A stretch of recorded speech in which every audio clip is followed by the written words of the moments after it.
Hola, buenas noches. Mi nombre es Tamara Guadarrama.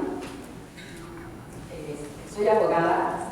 Tengo más de 20 años de experiencia en el mundo de la música y del entretenimiento. Soy una apasionada de lo que es el derecho del entretenimiento como tal, ¿no?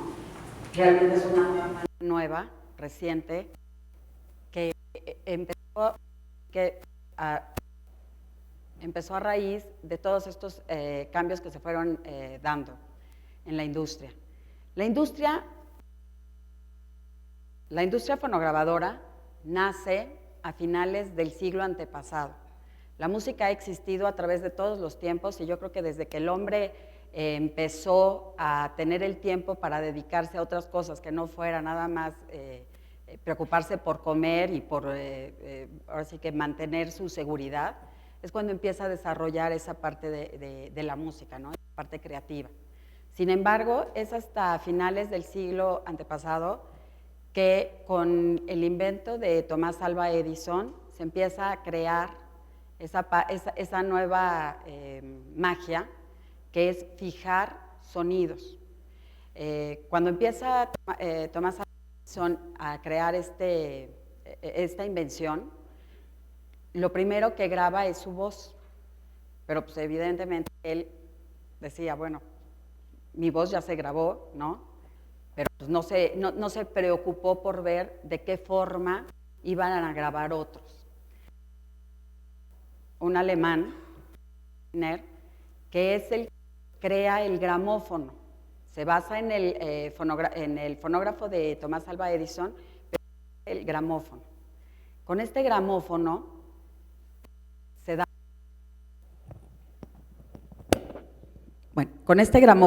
se da la tarea de empezar a crear un formato físico en el cual se pudieran fijar ciertos...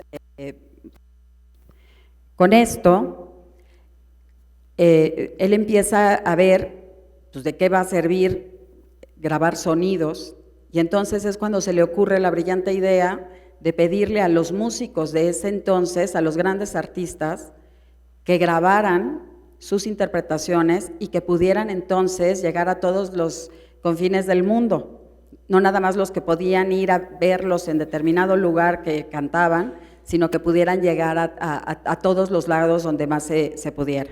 Es así como nace la primera fonograbadora, ya que firma a los artistas en exclusiva para que él pudiera reproducir sus interpretaciones y entonces pudiera empezar a comercializar estos fonogramas, estos discos.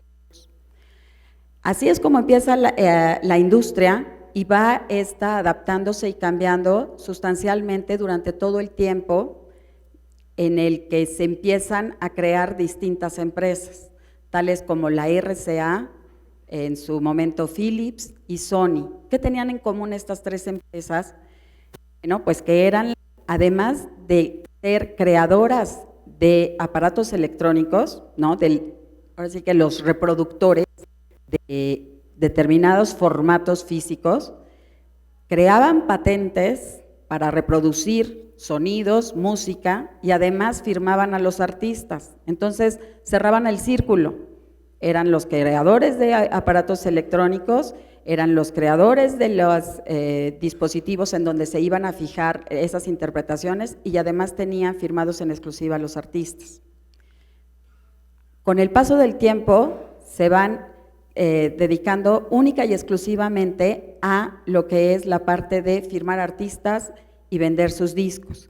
Es cuando se empiezan a escindir en su momento RCA, la parte ahora sí que de electrónicos, se vende y ya se queda RCA como disquera única y exclusivamente. Con Sony, aunque son los mismos titulares, los mismos dueños, pero se dividen y entonces ya cada uno empieza a enfocarse en sus propios mercados. ¿Qué es lo que va pasando con la industria? Que en el momento en que se empieza a crear un nuevo dispositivo de música, el cassette, ¿no? Se tenía antes los discos y cuando se crea el cassette, empieza a enfrentarse la industria con es piratería. ¿Qué pasa con estos cassettes? Así como crean los cassettes para que se fijara la música, también empiezan a inventar los cassettes.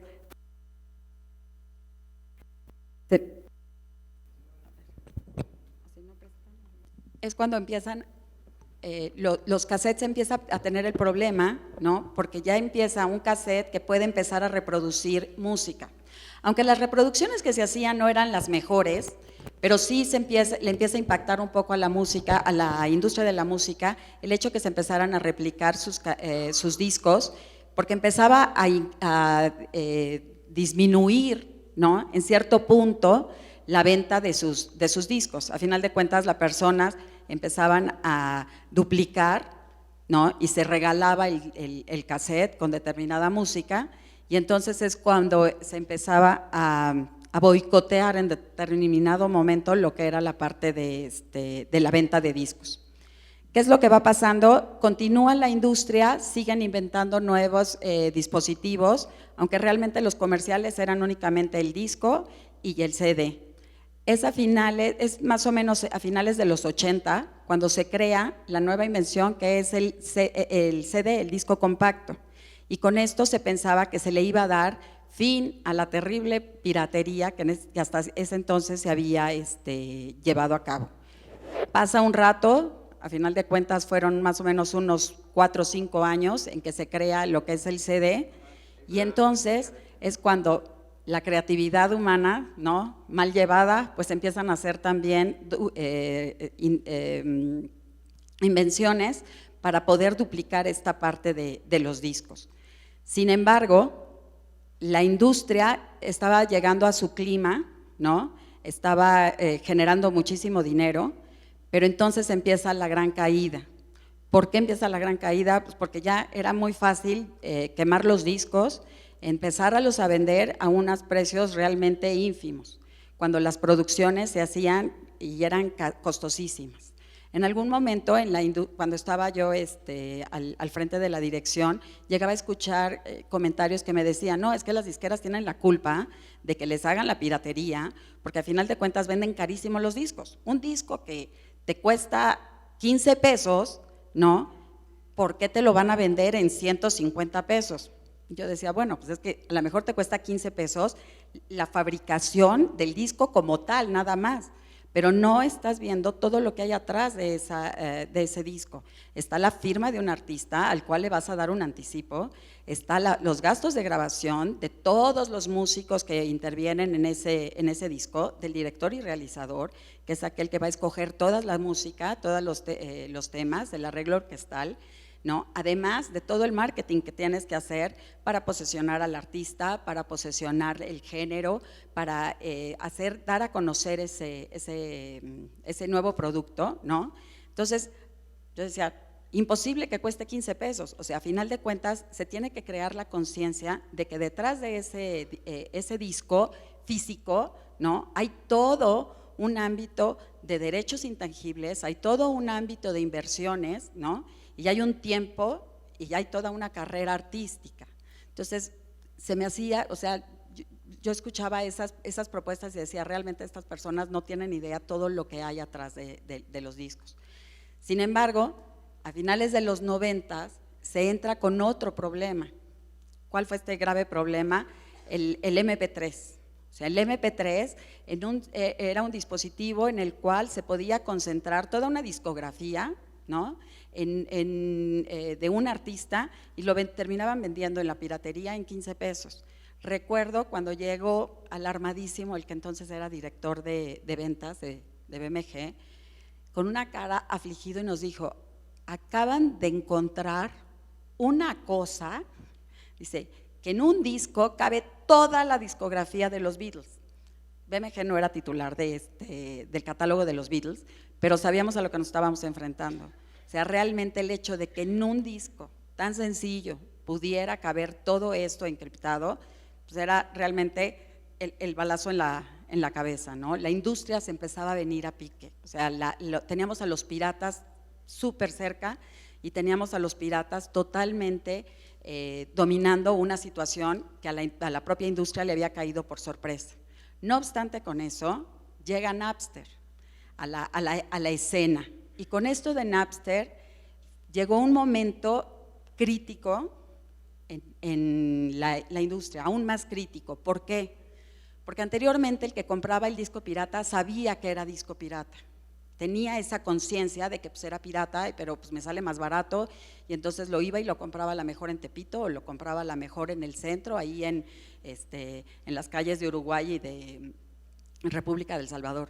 El grave problema con Napster fue que la gente a la que iba dirigida Napster, que eran los jóvenes, ¿no?, los chavitos, tuvieron la conciencia de que la música era gratuita. Y a mis alumnos, ahora sí que les comento que es una generación muy amplia. Ahorita más o menos les digo que es una generación que va entre los 18 años a los 30, esa generación, y es una generación que la propia industria la tiene perdida. ¿Por qué? Porque son los chavitos que empezaron con esta figura de Napster, y entonces ellos ya crecieron con la idea de que toda la música es gratuita y que pues ¿por qué vas a tener que pagar por ella si la puedes acceder y intercambiar en línea? Entonces es una generación perdida. Es difícil concientizarlos y es difícil hacerles ver que esa parte de los derechos, ¿no?, de artistas, de compositores, de productores, se requieren pagar por ellos, que precisamente esas personas, y ya hay toda una, ahora sí que hay toda una gran comunidad que vive de las ventas de esa música, se está perdiendo, ahora sí que obtener un beneficio por sus trabajos, por su creatividad, por sus invenciones. Sin embargo, ya las nuevas generaciones están un poco más conscientes de que se tiene que pagar por la música. ¿A qué podemos agradecer esto? A los nuevos cambios que ha habido. Ahora sí que la entrada de iTunes en México fue un gran cambio que empezó a concientizar a las nuevas generaciones. Las nuevas generaciones pues, son los chavitos que a lo mejor ahorita ya deben de estar por ahí de los 15 años, ¿no?, que justo empieza iTunes, entra iTunes, cuando ellos a lo mejor estaban por ahí de los 10 años, ¿no? Y entonces ellos ya están conscientes de que compran una tarjetita y con eso bajan música, bajan películas, bajan programas, bajan varias cosas, pero ya están acostumbrándose a que tienen que pagar por ello. Con eso se ha dado un poco de respiro a la industria de la música, que realmente estaba preocupada por este sentido. Entonces, esta es una de las partes que ha ayudado a rescatar, ¿no?, la parte de la industria. A raíz de todos estos cambios, la industria tuvo que empezar a ver, ¿no?, que es importante renovarse o morir. ¿Por qué? Porque realmente la música siempre estaba, la industria de las fonograbadoras estaba totalmente convencida de que su negocio era vender discos. Y es así cuando empiezan a bajar las ventas de los discos, ¿no?, empieza a incrementarse muchísimo la piratería, y no solo la física, sino también, como les digo, la digital. Y entonces es cuando empiezan a decir, ¿sabes qué? O sea, se nos está yendo de las manos esta industria y en unos 10 años vamos a perderla. Entonces es cuando empiezan a convencerse de que tienen que cambiar. Se tiene que cambiar la industria, y entonces es cuando empiezan a buscar nuevos horizontes. Hubo en este ínter varias propuestas, ¿no? Algunas se tomaron, algunas no. Dentro de las más rápidas que se hicieron y que se tomaron fue que el análisis de la industria era: el artista, ¿no?, vende shows, se asocia con alguna marca, vende imagen, ¿no?, está vendiendo merchandising, y nosotros como industria estamos invirtiendo en el gasto de grabación, estamos invirtiendo en promocionarlo, estamos invirtiendo en crear campañas de marketing, ¿no?, en televisión, en radio, y la verdad es que nuestra ganancia se está haciendo cada vez menos. ¿Por qué? Pues por la falta de venta de discos, ¿no?, por el cambio de chip en la gente, ¿no?, de que la música se puede obtener de manera gratuita. Entonces es cuando dicen, ¿sabes qué? No, o sea, necesitamos meternos en esa parte, porque a final de cuentas, si en el concierto le piden al artista que cante los éxitos, nosotros hemos contribuido en que esa música se haga un éxito. Y entonces es cuando empieza a ver el cambio y entonces las nuevas contrataciones se empieza a hacer ahora sí que una nueva propuesta a los artistas en decirles, ¿sabes qué? Si me interesas como artista, estoy contigo como artista, voy a seguir apostando por ti, te voy a firmar, voy a seguir grabando pagando los gastos de grabación, pero ahora quiero que me participes de esas bondades que tú tienes y que solo a ti te pertenecen. Y es entonces cuando se empiezan a crear los contratos de 360 grados. ¿Por qué? Porque entonces la misma industria empieza a tener ya participación en la parte que única y exclusivamente le pertenecía al artista. Es con esto que se empiezan a celebrar los contratos en donde ya no nada más está implícita una cesión de derechos de interpretación artística, sino que ya también viene una participación por management, ¿no? La disquera ya empieza a pedir esa parte de management, ellos ya son los que van a controlar y van a subcontratar a un manager que maneje esta parte, también van a encaminarse a la parte de merchandising y le dicen, ¿sabes qué? Voy a abocarme a vender productos tuyos, ¿no? Para hacerte todavía más conocido, ¿no? Para hacer una mayor proyección, lograr una mayor proyección tuya. Y también es cuando empieza la disquera a decir, ¿sabes qué? Voy por las marcas, voy a apostar a alianzas de imagen, ¿no? con las marcas y voy a conseguir nuevos sponsors y todo para que empiecen a patrocinar lo que sean tus giras, ¿no? Tu participación y de esta manera empezar a abarcar más aspectos que hasta ese entonces nunca los habían imaginado. Entonces, se abre un paradigma, ¿no? Más bien se rompe un paradigma en la industria, en el sentido de que estaba muy dividido la parte de management y la parte de disquera, y entonces se empieza a tener todo en la misma mano. Y es cómo empiezan a crearse nuevos proyectos, nuevos artistas, y es cuando empieza esto a rescatar un poco la industria fonograbadora. Otro de los elementos que empezaron a hacer también grandes cambios fue a raíz de la parte de asociación de imagen de los artistas. Se empezaron a enfocar que a la fecha se tiene ya un camino recorrido, sin embargo ahorita es cuando se está esforzando más por crear una identidad de marca con música. ¿Por qué? Porque también se dieron cuenta que las marcas, ¿no? Estaban perdiendo ese elemento no de identidad, sino más bien ese elemento de transmitir algo nuevo y algo que identifique con los consumidores. Como que pues, hay distintas marcas, hay distintos productos, ¿no? Pero tienen que tener esa relación que que trastoque emociones. ¿Por qué? Porque el consumidor busca emociones y entonces las marcas muchas veces las ven como que frías a las marcas, ¿no? Y entonces están buscando emociones. Por supuesto que se ha dado cuenta que en la industria que se crea una identidad de una marca con la música y esto el consumidor final lo percibe y le gusta. Entonces, ahorita se están haciendo, por ejemplo, alianzas con marcas en el sentido de que no nada más es la idea de relacionar al artista con la marca, sino que las marcas les están dando un plus a los consumidores, que eso le gusta al consumidor. De ahí los meet and greets, ¿no?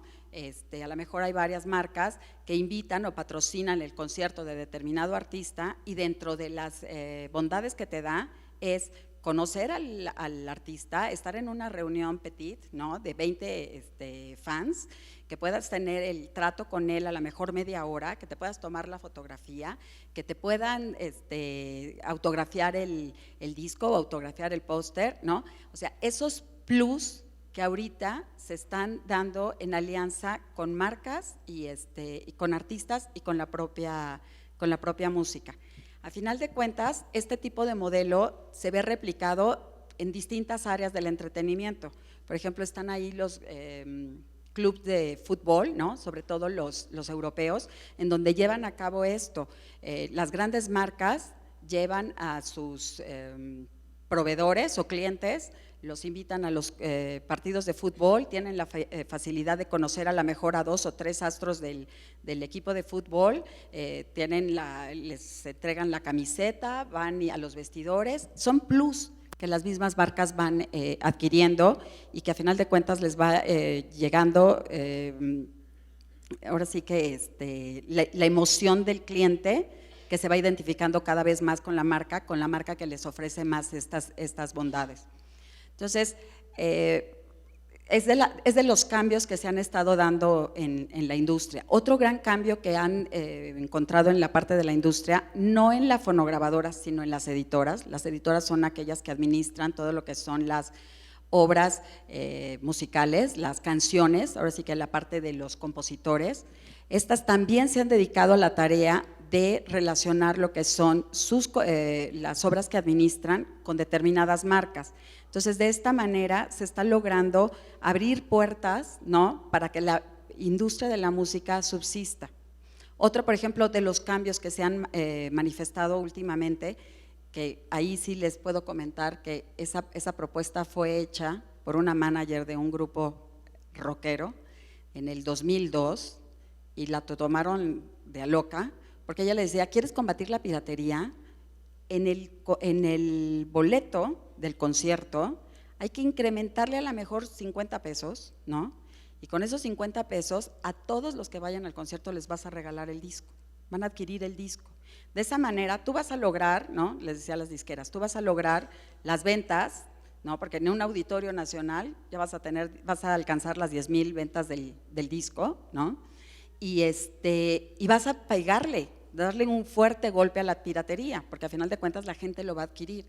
Imagínate cuántos conciertos no realiza un artista, un grupo, ¿no?, durante todo el año, cuánta gente no asiste al concierto, y ahí sí no hay forma de piratearlo, o sea, o vas a ver al artista o no lo ves. Entonces, es una forma en que podemos estar combatiendo la piratería. En aquel momento, era el 2002, la verdad es que la parte de la venta directa, ¿no?, en las tiendas de discos pesaba mucho, y la verdad es que les dio temor hacer esta parte.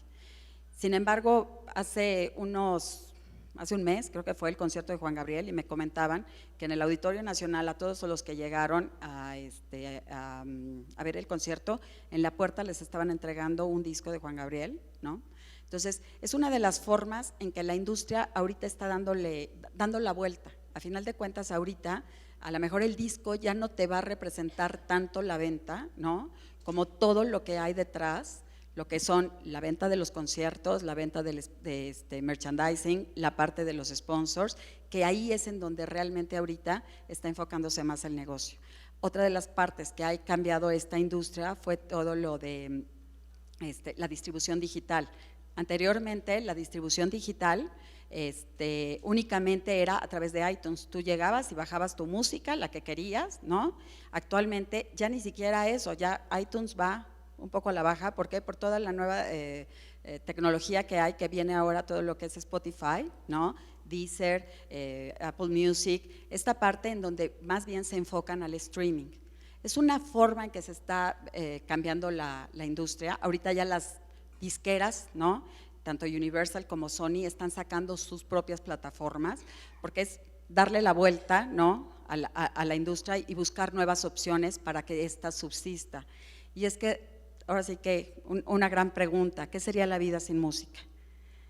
Se las dejo y ahora sí que ahora sí les dejo esta pregunta, porque realmente la vida sin música, ¿no?, no es vida. Hace ratito estábamos en el break y nada más con ese simple hecho, todos en el break, estaba cantando el grupo, y realmente le da totalmente una connotación distinta a lo que es nuestra vida. Entonces, ojalá que ustedes se unan, ¿no?, en esta nueva en esta nueva idea de la industria, de que es proteger a la música, ¿no?, pero sacarle el provecho de irla canalizando y de ir asociando las marcas con ella. Muchas gracias.